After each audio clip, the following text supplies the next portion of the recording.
Hey everyone, I'm Carly. I'm gonna do a garden tour today. I'm in upstate New York in the Finger Lakes region in zone 5-6, and this is my 5-year garden.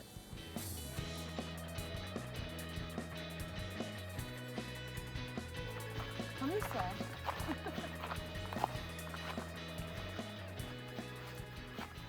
Okay, so these are my tomatoes. I squeezed about 8 in here. At least 2-foot spacing in between, and I like to prune them to a single or 2 liters. So heavy on the pruning, especially in the first month of getting them established. You can see I have a few here. So you can see I have a few tomatoes growing. Yeah, here.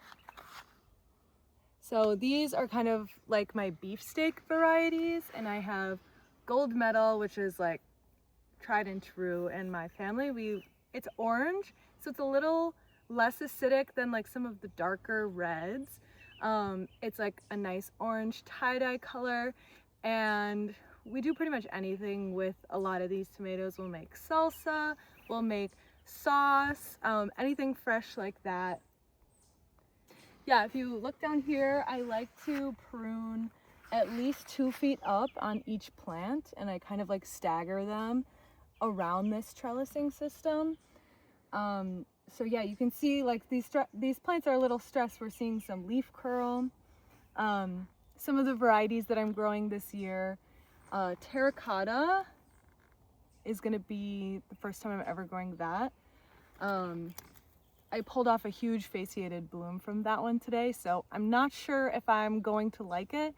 Both of the 2 plants that I had are just like growing very unusually.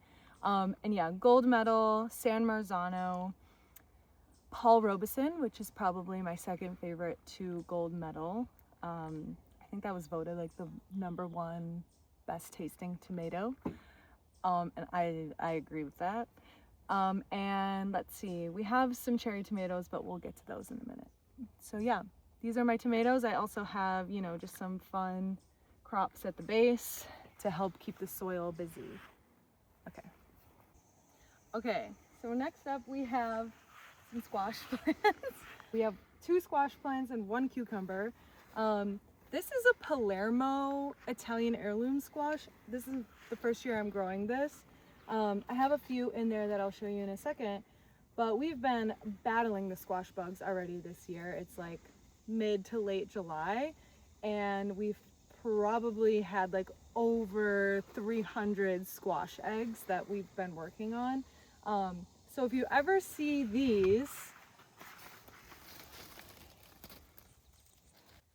what we do is take a piece of tape and press it on and pull it off, and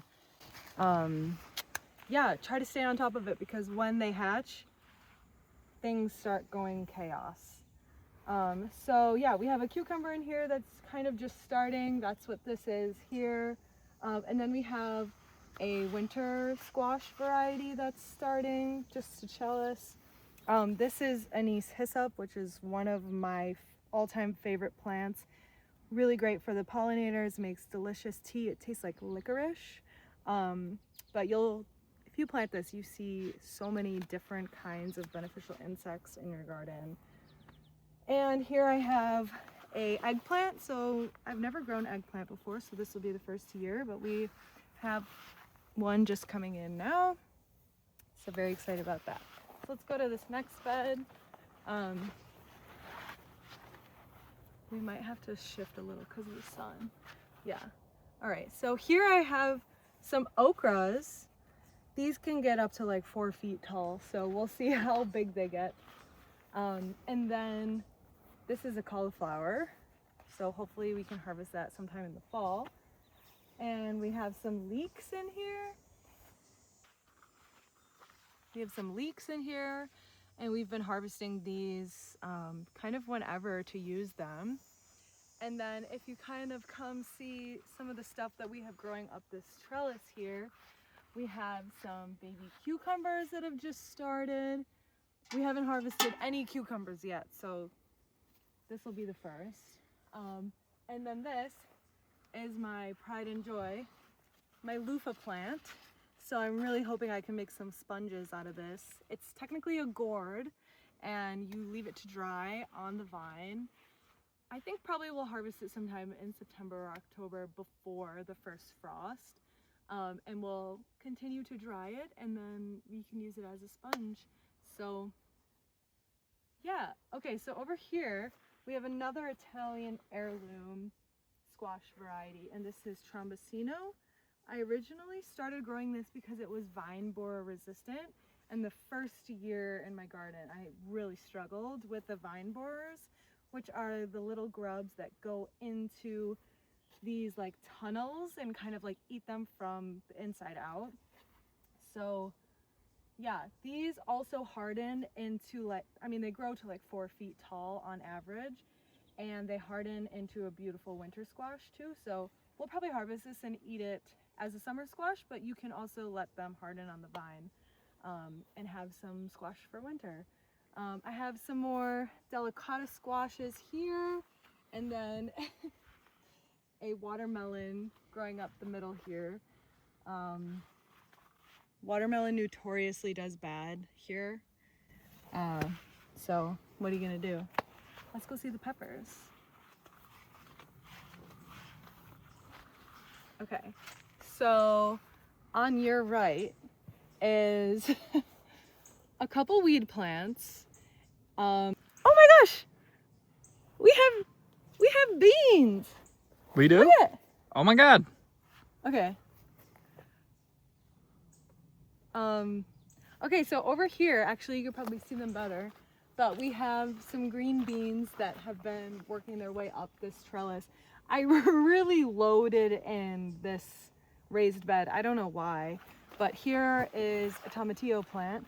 There's actually 2 in here. Fun fact, you need 2 tomatillo plants to cross-pollinate so that you actually get fruit. So if you've ever planted one and wondered where the fruit was, that's why. But yeah, you can see we even have some green beans starting. Big green bean fan. Here I have a couple garden plants. They smell delicious. Love gifting this to my friends over the holidays. Homegrown, what do people call it? Garden is delicious. And over here we have some peppers. So last year my peppers got decimated by the cutworms. So I think we probably only ended the season with like 3. So I think there's probably about 25 plants in here. They're looking really good. We have some fruit. Here's some shishitos. We have some snacking peppers in here that have just started. More shishito. More snacking peppers. We have poblanos on the other side. Oh yeah, we have this African, it's like an African cayenne pepper, but it's purple. If it's purple, I'll buy it. And then some Chinese 5-star there. Here we have some amaranth. So one thing that I've been working on the past few years is growing plants to dye with.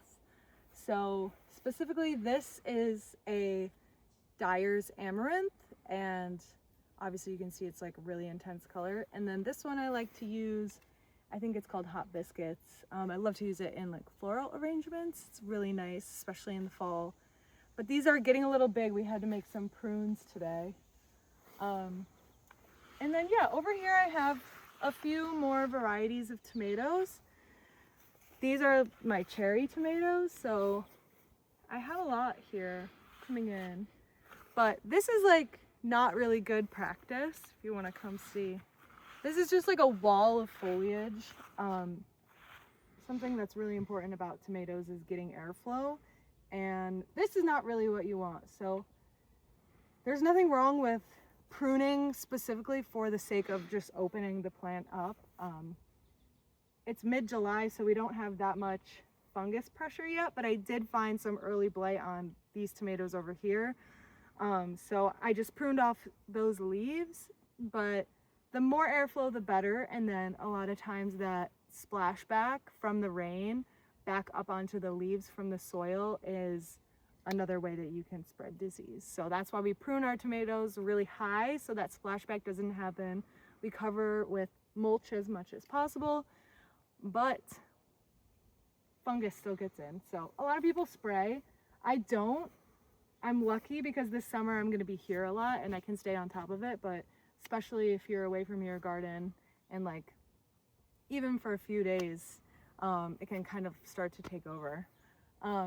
Okay, so over here I have some mustard.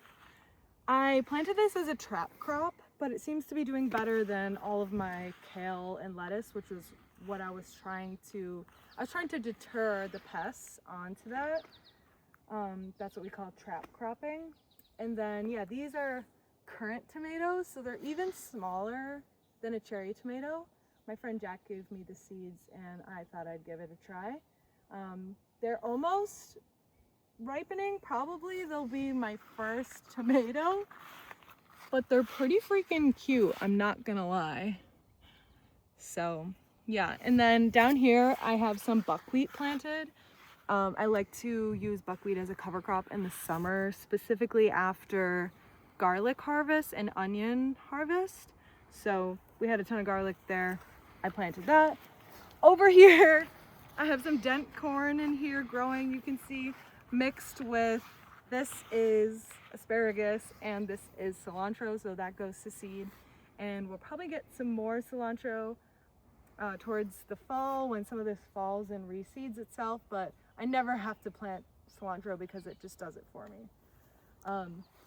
So over here is my squash tunnel. I too was victimized by the Pinterest squash tunnel.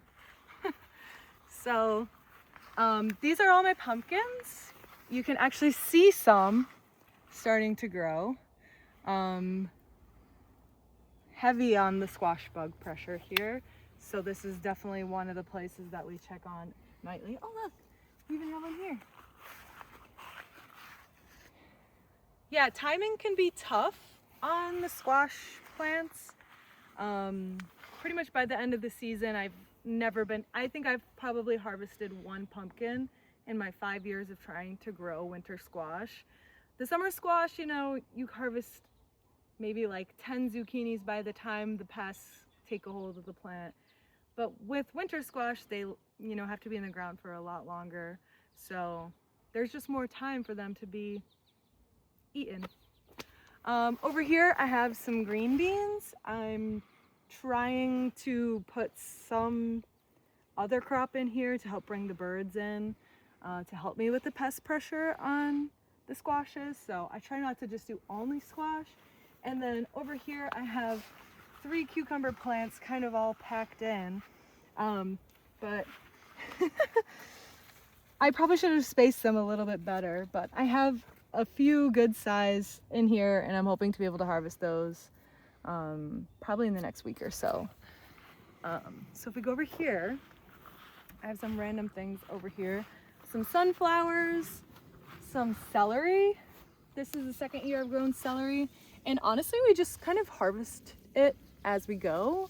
I don't find that like making a huge harvest in the fall or whatever really makes sense. We just use it as we need it. And then I have some dahlias. No idea what varieties. I have some floret zinnias. I'm actually gonna pinch this. Fun fact about zinnias. Oh look, there's a little spider on it. If you pinch them when they're about this tall, you'll get 2 shoots coming this way and you'll get double the blooms. So zinnias, cosmos, dahlias. This is marigold. I did that here. You can see there's now 2 liters. So just a quick tip if you want to get double the blooms. Okay, let's see. I have some cosmos here. These kind of got a late start because I had a tray of flowers in my greenhouse and the raccoons got in it and dumped it all over the floor. I think it was the fish emulsion in there that brought them in. So most of my flowers are from floret, but I don't know the variety name. And then some sunflowers getting shaded out by some huge squash leaves. I was looking for squash bugs.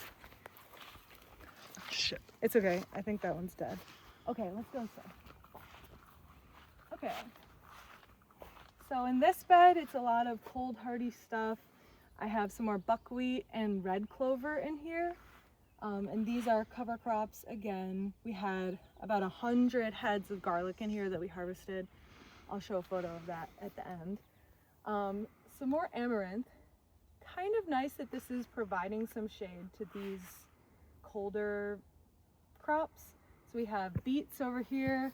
We're just looking at this ginormous beet in here today. Oh God, can you see it? Yeah. Yeah, pretty huge. And then this is fennel, lots of fennel. We love to cook fennel or eat it fresh. It's also a swallowtail host plant. We have some dill in here too, so I'm on the lookout for some caterpillars. This is borage. I plant this for my bees, so we do have honeybees. Yes, I know they're not native, but I love them. So this is borage. You can eat these, it tastes like cucumber, but like I have cucumber, so I don't need to eat them. Yeah, that's pretty much it for this. Okay. Now things start to go a little downhill. So this is wheat. If you see here, this is kind of what wheat looks like.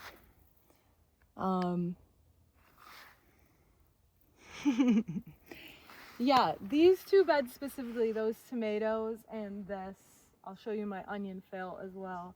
These are new beds, so, you know, we grabbed a lot of native soil, threw it in, and we put some compost in, but it takes a few years for soil to get established. So I'm a little surprised that it didn't do that well, but I'm gonna harvest this, same with the onions here shortly, and I'm going to do a full bed makeover, and I'm gonna put in some cover crops as well.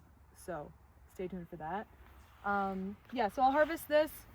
Really what I was looking for was heads like this, but a lot of them are kind of like halfers, like these. I'll still be able to make a couple loaves of bread out of this, but ideally I'd have more. This is the onion fail. We're way past summer solstice. We're almost at the end of July. So I kind of missed my bulbing phase for my long day onions. And onions, there's different varieties, but since we're so far north, we do the long day varieties, which usually start bulbing around the summer solstice. So we've harvested a few, but they've all been really small. And I think it was really because we planted them out a little bit early and they didn't get established well. And we had a very dry May, so I don't have any irrigation up here yet. So yeah, we'll see about the onions, but I'll probably just harvest a lot of these for green onions. And then like I said, I'm gonna flip this bed, do a cover crop, add some new soil, and we'll see what happens for next year. Okay. So here we have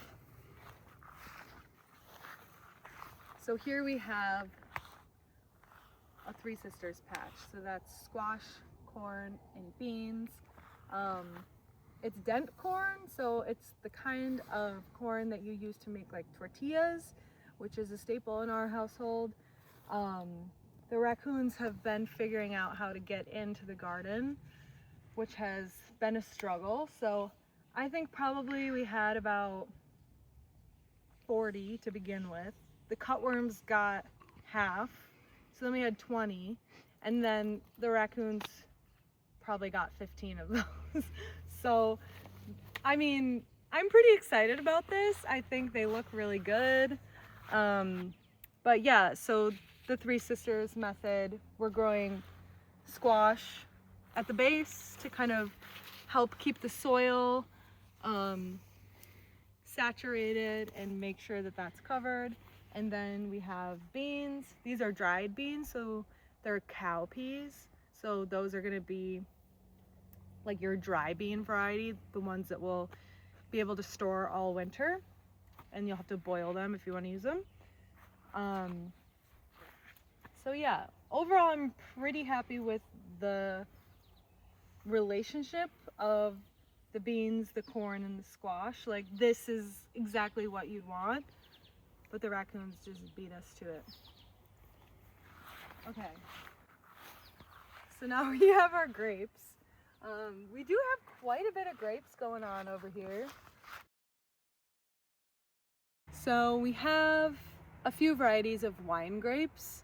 We have Frontenac, Marquette, Riesling, and Cuca White. So these ones are pretty established. You can see there's like a crazy fungus on them. Pretty much every time the Japanese beetles get unleashed in early July, this is what happens. But it's pretty much just aesthetic. Like, we still have a good crop for this year, so I'm feeling optimistic. But yeah, these are Rieslings here. These are 2-year-old plants, so they're still getting established. But they look really good.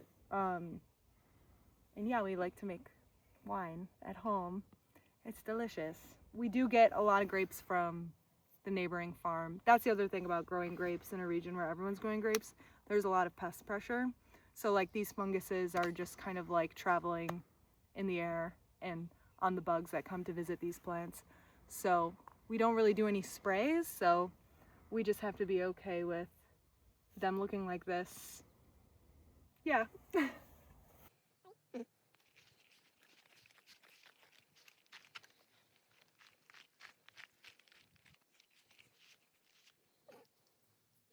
Okay, so just quickly over here, these are our Concord grapes, so we like to make jelly and jam with those.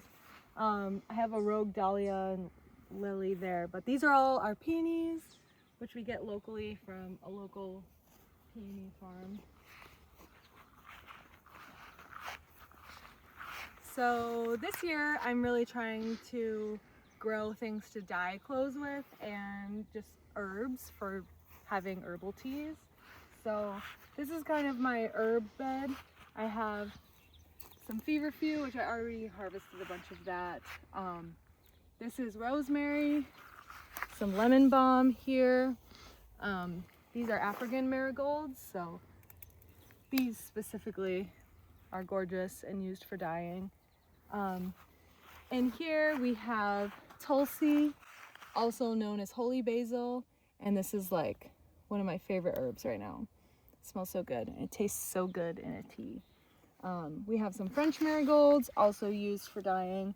Cinnamon basil also smells incredible. I just love to make flower arrangements with these. And then over here I have skullcap. So this is my first time growing skullcap. It's just starting to flower. Yeah, and then over here I have a ton of yarrow. I did harvest a lot of it as well, but it is so gorgeous, and you can see all the beneficial insects kind of traveling amongst the florets. I love it for arts and crafts. I love drying it. I use it in a lot of like arrangements, flower crowns. Gorgeous. Okay, let's go to the cottage garden.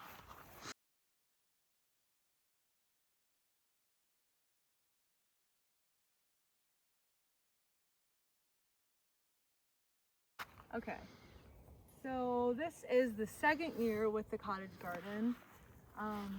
Just growing a ton of different plants, trying it out. I had a ton of yarrow in here, but I harvested all of that for drying. Also, it's great for making tea. I have some Joe Pye weed here. This is a native, gorgeous. I have some, I don't know, cultivated version of Echinacea. This is Rudbeckia, Black-Eyed Susan. That'll be coming soon. These are blazing stars. Hopefully I'll get a flower out of those this year. We have some gladiolus, more yarrow, lupin. Oh yeah, I planted a bunch of Echinacea from seed too. So one of the great benefits of having a greenhouse, I was able to start 72 Echinacea seeds, and those needs cold stratification. So I planted them probably in January and they germinated in March, and now I have like hundreds coming up. And then over here I have bee balm. This is bergamot. It looks really sad. I don't know, it got really tall and then flopped over. This one here did the same thing. This one's white. I don't know why one's white and one's purple, but this one has a ton of powdery mildew. This one here had a ton of powdery mildew and I cut it down. So if you've had experience with your bergamot getting that, let me know. I don't know what to do. Let's see, I have my citrus plants in the greenhouse. I'm not gonna go in there because there's wasps in there right now. But I also have a rogue tomato plant, a volunteer tomato plant, and some cosmos. Over here, I just have a variety of things. This is some more feverfew. It looks gorgeous for arrangement. Some more anise there. Calendula. Calendula is also one that people like to use for dyeing. It's very beautiful. Some snapdragons, those are kind of on their last leg. But my straw flowers are coming in. Look at that. I'll definitely harvest some of those to bring to my friend's house tonight. Oh yeah, here we have some delphinium. This is my first year ever growing delphinium. This is a perennial version, so this is its first year getting established. So I'm pretty happy with this. I have another Palermo squash there. I'm just really desperate to keep the deer out of here. So on the outside of this, I try to plant onions, squash, things that the deer don't like so that I can try to get them away from my garden bed. So far so good this year. Over here I have some scabiosa that's coming in. I skipped growing scabiosa last year because I thought it was kind of hard to harvest, but we'll see this year. I'm feeling optimistic. These are forget-me-nots. I'm so excited about them. So gorgeous. My friend Jamie sent me seeds from the Pacific Northwest. And then some more borage here. The bees are all over this during the day. Oh yeah, you can see a honeybee now.